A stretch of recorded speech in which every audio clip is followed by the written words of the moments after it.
উঠোনে চেয়ার পেতে বসে আছি।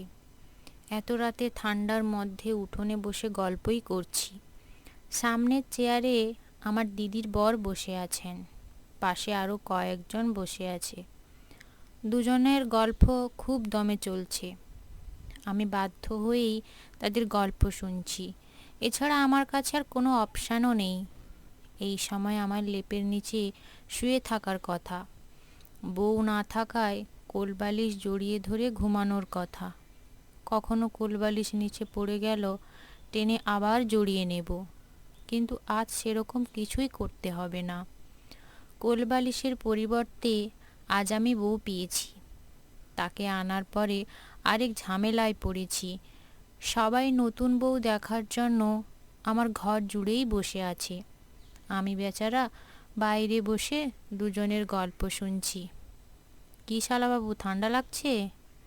দিদির বরের মুখের দিকে তাকাতেই বুঝলাম তিনি মজা করছেন। সুযোগ পেলে যা হয় আর কি। আমি মুচকি হাসার চেষ্টা করলাম।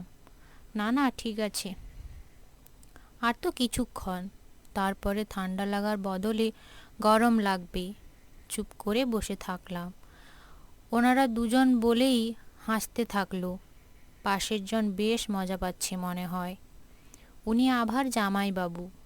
উনিও বেশ মজা করতে পারেন, সেটা আগেই বুঝতে পেরেছিলাম। একটু আগে একবার ঘরে গেছিলাম। ঘরে ঢুকতেই ছোট্ট ভাইটা বলে উঠল, কী রে, এত ঘন ঘন আসছিস কেন? তোর বউকে কি অন্য কেউ নিয়ে যাবে নাকি? আর এক বিপদ, আমি এসেছি আমার পোশাকটা নিতে। এই বিয়ের পোশাক আর কতক্ষণ পরে থাকা যায়? ছোট ভাইয়ের কথা শুনে এমনিতেই বেরিয়ে এলাম। জামাইবাবু উঠে দাঁড়ালেন, আমার দিকে তাকিয়ে বললেন, চলো এবার তোমাকে ঘরে ছেড়ে আসি, অনেক তো রাত হলো। এতক্ষণ তবে বুঝতে পারল। জামাইবাবু উঠে আমাকে ঘরে দিয়ে সবাইকে বের করে দিতে বললেন। আবার জামাইবাবু পাশে দাঁড়িয়ে বলল, শোনো, নার্ভাস হওয়ার কিছু নেই। প্রথমে একটু নার্ভাস লাগে। লোকটার দিকে তাকালাম, মুখে দুষ্টুমির হাসি মিশে আছে। ওনার কথায় মনে হয় উনি বেশ অভিজ্ঞতা সম্পন্ন। উনি কয়েকবার যে বাসর ঘরে ঢুকেছেন জিজ্ঞেস করতে গিয়েই থেমে গেলাম। বাসর ঘর থেকে সব লোক বেরিয়ে গেছে। আমি ঘরের সামনে দাঁড়িয়ে আছি। আবার জামাইবাবু আবার বলল, একটুও নার্ভাস হয়ে যেও না। আমি ভেতরে ঢুকলাম। দরজা লাগিয়ে দিতে ওনার কথাই ভাবছি। উনি আমাকে নার্ভাস হওয়ার কথা কেন বললেন? আমি কি নার্ভাস দেখে কি সেটাই মনে হয়? নার্ভাস হবই বা কেন? বাসর ঘর তো সাধারণ ঘটনা, বাংলা সিনেমায় কত দেখেছি। বসতে পারি? কথাটা বলেই চুপ হয়ে গেলাম। কথাটা কেন বললাম? উনি তো অপরিচিত কেউ নয়। আমার ঘরে আমি বসবো, এতে অনুমতি নিতে হবে কেন? এর আগে কখনো কারোর অনুমতি লাগেনি, তবে আজ কেন? আধারে মুখের দিকে তাকালাম। ঘোমটাটা কিছুটা নেমে গিয়েছে। মুখের মধ্যে একটা রাগের ভাব। আমার কথায় রাগ করেছে সে। বসো। চুপ করে পাশে বসলাম। ভেবেছিলাম আপনাকে আমি কি করে বলবো, তারপর আমি কাছে টেনে নিয়ে বলবো, তুমি কি করে বলো। সে বলবে লজ্জা লাগে। আমি তোমার স্বামী, কিসের লজ্জা? সেরকম কিছুই হয়নি। আমার গরম লাগছে। এই শীতের ভেতরে ঠান্ডা লাগার বদলে গরম লাগার ব্যাপারটা খুব অস্বাভাবিক মনে হলো। নার্ভাস হওয়ার কারণে এমন মনে হচ্ছে? জামাইবাবুর কথা তখন পাত্তা দিইনি, তবে তার কথায় বেশ যুক্তি আছে দেখছি। টেবিলের উপরে জগ থেকে জল ঢেলে খেলাম। পরিস্থিতি স্বাভাবিক করার চেষ্টা করছি, কিছুতেই পারছি না। মেয়েটির নাম জিজ্ঞেস করার ছলে পাশে বসবো, তার নাম তো আগেই জানি আমি, তাই আবার জিজ্ঞেস করাটা বোকামি হবে। মেয়েটার নাম আভা। বিয়ের আগে কয়েকবার ফোনে কথা বলেছি, তবে সেভাবে মেলামেশা হয়নি। ওর পাশে বসতেই বলল, নার্ভাস লাগছে? আমার নার্ভাস লাগছে সেটা কি করে বুঝলো? তবে কি সে আমার মনের খবর জানে? এই নাও জলটা খাও। আমার হাত থেকে গ্লাস নিয়ে আর এক হাতে গ্লাস দিল, আমি জলটা খেলাম। নতুন বউয়ের দেওয়া জিনিস, না নিলে কেমন হবে? আমি ওর দিকে তাকালাম, ভালো করে দেখার চেষ্টা করছি।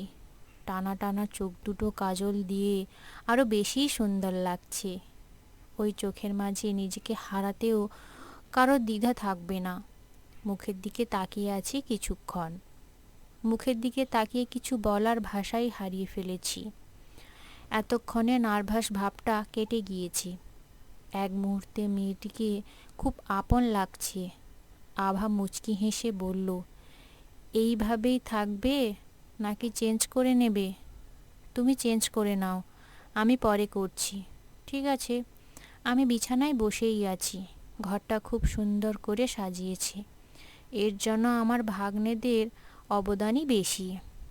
একমাত্র মামার বিয়েতে তাদের খুশি দেখার মতো ঘরটা সাজিয়ে অনেক টাকাই আদার করেছে তারা। সেটা আমার বাবার পকেট থেকেই গেছে। এই যাত্রায় মোটামুটি বাবার উপর দিয়েই টাকার ধকলটা গেল। আভা ওয়াশরুম থেকে বেরিয়ে এলো। ওর দিকে তাকিয়েই হাসতে থাকলাম। আমার হাসির ব্যাপারটা সে বুঝতে পেরেছে বোধহয়। তবে কিছুটা লজ্জা পেয়ে মাথা নাবিয়ে দাঁড়িয়ে আছে। সে শাড়ি পরেছে, কিন্তু শাড়ির কুঁচি ঠিক হয়নি। হাসি থামানোর জন্য বললাম, এর আগে কোনোদিন শাড়ি পরিনি, কিভাবে কুঁচি করে সেটাও আমি জানি না। সমস্যা নেই, আমি ঠিক করে দিচ্ছি। তুমি কেন, আমাকে কি অকম্মার ঢেঁকি মনে হয়? না, তেমন না। তবে তুমি এখন এসো, ঠিক করে দিই। আবার শাড়ির কুঁচি ঠিক করে দিলাম। আমার সুন্দর করে শাড়ি পরানো দেখে সে তো অবাক। একটা ছেলে হয়েও এত সুন্দর শাড়ি পরাতে পারে। সে বলল, তুমি এত ভালো শাড়ি পরাতে কোথা থেকে শিখলে? এর আগে কয়েকজন শাড়ির মেয়ে কুঁচি ধরেছ নাকি? কোনো মেয়েকে পরাইনি, তবে ছেলেকে পরিয়েছিলাম।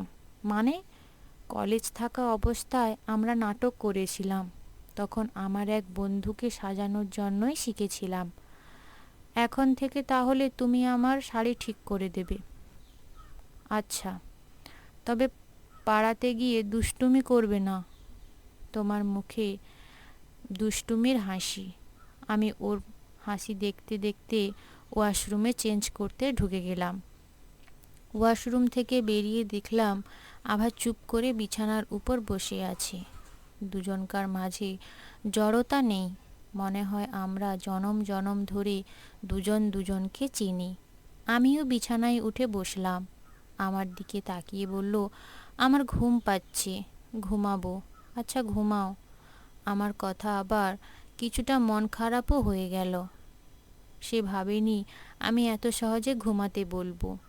আমি চাইও না সে ঘুমাক, তবুও বললাম। কোলবালিশের মধ্যে দিয়ে আবার শুয়ে পড়ল।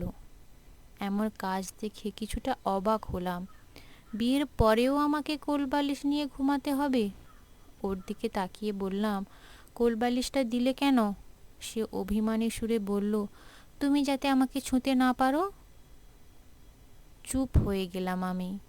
এখন অভিমান করেই বসে আছি। মেয়েটা বেশ অভিমানী, বোঝাই যাচ্ছে। অভিমান ভাঙানোর দায়িত্ব আমাকেই নিতে হবে। কোলবালিশ নিয়ে অন্য পাশে রাখলাম। আবার পাশে আমি শুয়ে পড়লাম। হাতটা ধরে কাছে টেনে নিলাম। চোখের মাঝে লজ্জাটা দেখা যাচ্ছে। লজ্জা মাখা চোখে বলল, কাছে টেনেছেন ঠিক আছে, জড়িয়ে ধরবেন না। কিছু নিষেধের মাঝে হ্যাঁ সূচক কথা আছে। সে আমাকে জড়িয়ে ধরে বলছে। আমি কাছে টেনে শক্ত করে জড়িয়ে ধরলাম। ঠান্ডার জন্য লেপটাও গায়ের উপরে জড়িয়ে নিলাম। রাতে 2টো বাজে মনে হয়। আমি চুপ করেই শুয়ে আছি। চোখে ঘুম নেই। আবার চোখে এখন ঘুম নেই। আমার বুকে মাথা রেখে মনের কথাগুলো বলেই যাচ্ছে। আমি চুপ করে ওকে দেখছি। একটা মেয়ের প্রেমে না পড়লে সত্যিই বোঝা যায় না। নিজের অজান্তেই অনেক ভালোবেসে ফেলেছি তাকে। এমন দুজনে কারোরই ঠান্ডা লাগছে না, প্রেমের উষ্ণতায় মিশে আছে দুজনে। গল্পটি এই পর্যন্ত। গল্পটি ভালো লেগে থাকলে একটি লাইক করে চ্যানেলটি অতি অবশ্যই সাবস্ক্রাইব করে দেবেন, যাতে করে আমার নিত্য নতুন ভিডিওগুলো প্রথম আপনার কাছে পৌঁছে দিতে পারি। সবাই ভালো থাকবেন, সুস্থ থাকবেন। দেখা হবে পরের ভিডিওতে। ধন্যবাদ বন্ধুরা।